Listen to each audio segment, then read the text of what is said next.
Let's continue with practice problem number 10. The weight of mangoes in kilograms sold at the market. So we're given weight in kilograms, so require the type of data. These are measured numerically, meaningful zero. So our final answer, it's ratio data. Practice problem number 11. The political party affiliation of voters in an election. So we're given party names and required the type of data. Solution, categories, no ranking. And then the final answer, it is a nominal data. Number 12, the age of students enrolled in grade 11. So given age values, required type of data. Solution measured numerically with absolute zero. So the final answer, it's a ratio data. Practice problem number 13. The shoe sizes of athletes in a sports team. So we're given shoe sizes and then require the type of data. So solution, numeric but zero does not mean no size. Intervals matter. So the final answer, interval data. And then practice problem number 14. The hair colors, black, brown, blonde, red, of participants in a survey. So we're given hair color. So required type of data. And then our solution, categories with no order. Final answer, nominal data. Practice problem number 15. The monthly income of families in a barangay. So we're given income values, required the type of data. So solution, numerical, absolute value, zero, no income possible. And then final answer, ratio, data. Practice problem number 16. The time in minutes it takes a student to complete a test. So we're given time in minutes. So required the type of data. So solution measured with an absolute value zero. And then final answer, it is a ratio data. Practice problem number 17. The favorite fruits, banana, mango, orange, chosen by a group of children. So we're given fruit names and then required the type of data. Solution, categories with no order. The final answer, nominal data. Practice problem number 18.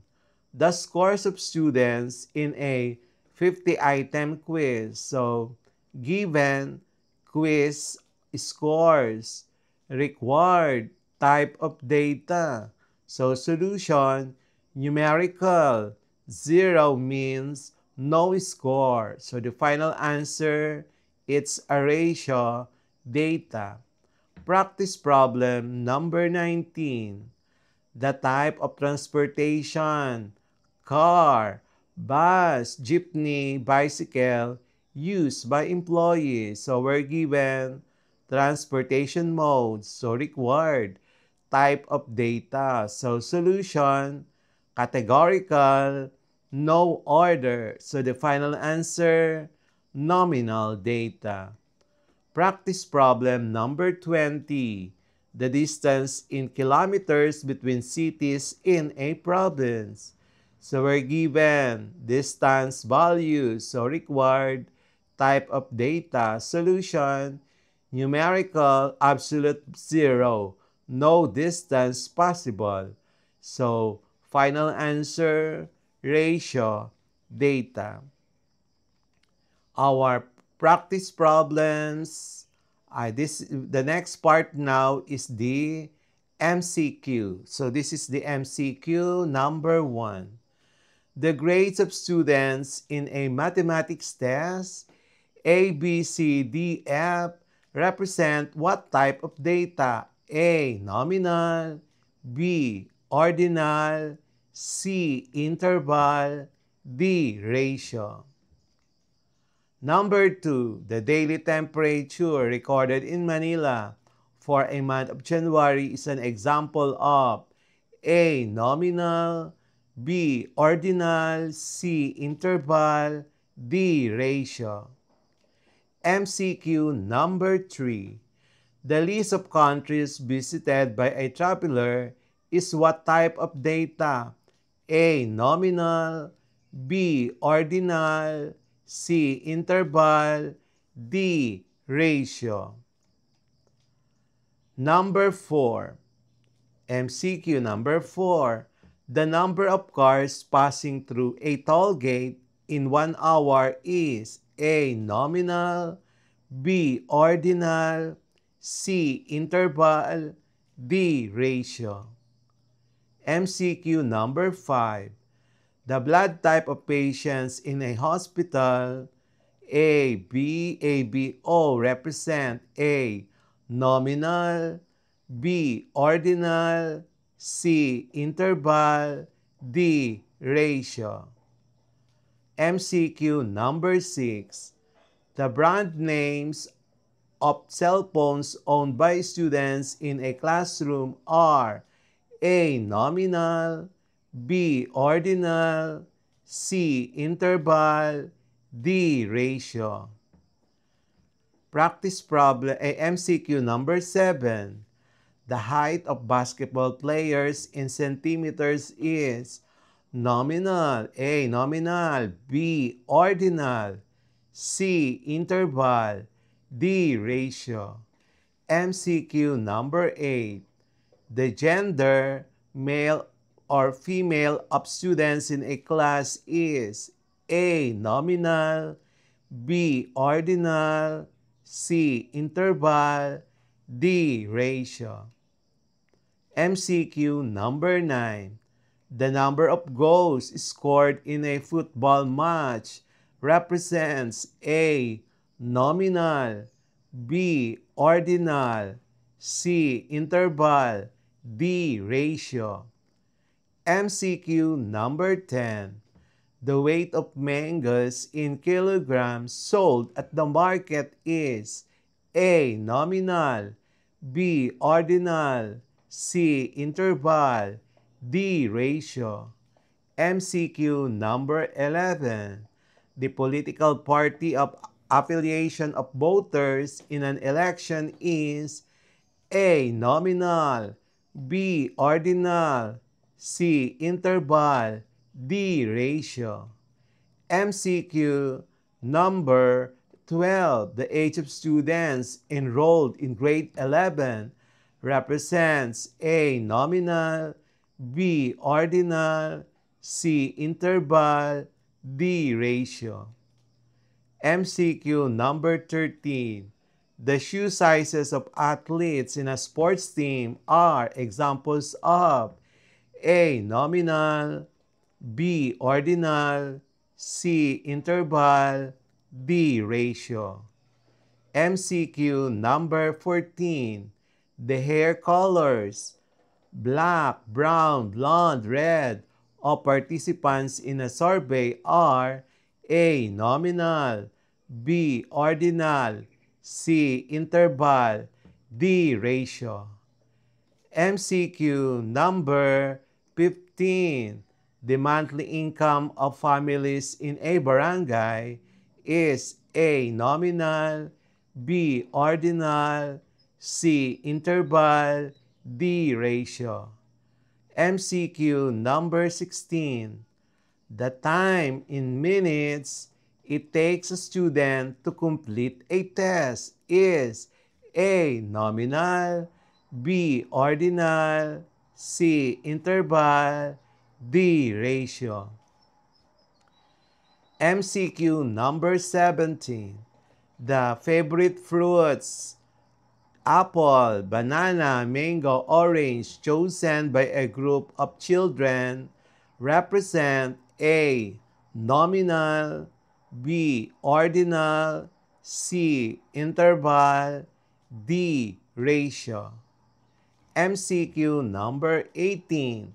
The scores of students in a 50-item quiz represent A. Nominal, B. Ordinal, C. Ordinal, D. Ratio.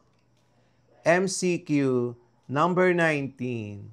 The type of transportation, car, bus, jeepney, bicycle, used by employees is A. Nominal, B. Ordinal, C. Interval, D. Ratio. MCQ number 20. The distance in kilometers between cities in a province is A. Nominal, B. Ordinal, C. Interval, D. Ratio. The answer key for our Quarter 2 Data and Probability Lesson 14 about the types of data in statistics and probability is as follows. Number 1 up to number 5.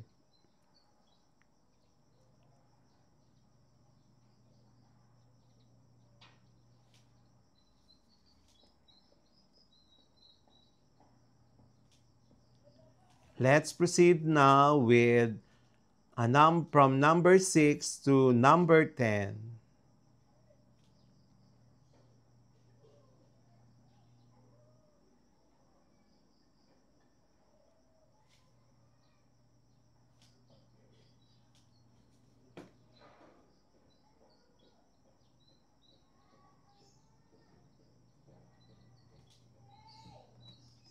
Number 11 to 15.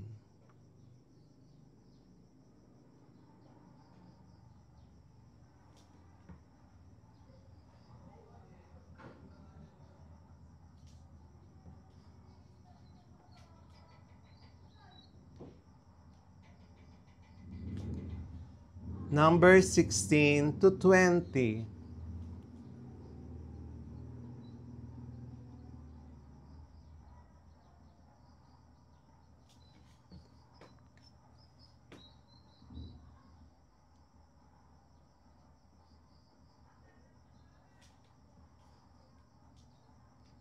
And that's it for today's lesson here on Smile Road. If you learned something new today, don't forget to hit that like button and share this video with your classmates. And make sure to subscribe and tap the notification bell so you'll be the first to know when a new lesson drops. This is Sir M reminding you that learning doesn't stop after the bell rings. Keep asking, keep exploring, and always walk the road of knowledge with a smile. Smile Road, where curiosity meets discovery. See you in our next lesson. Bye!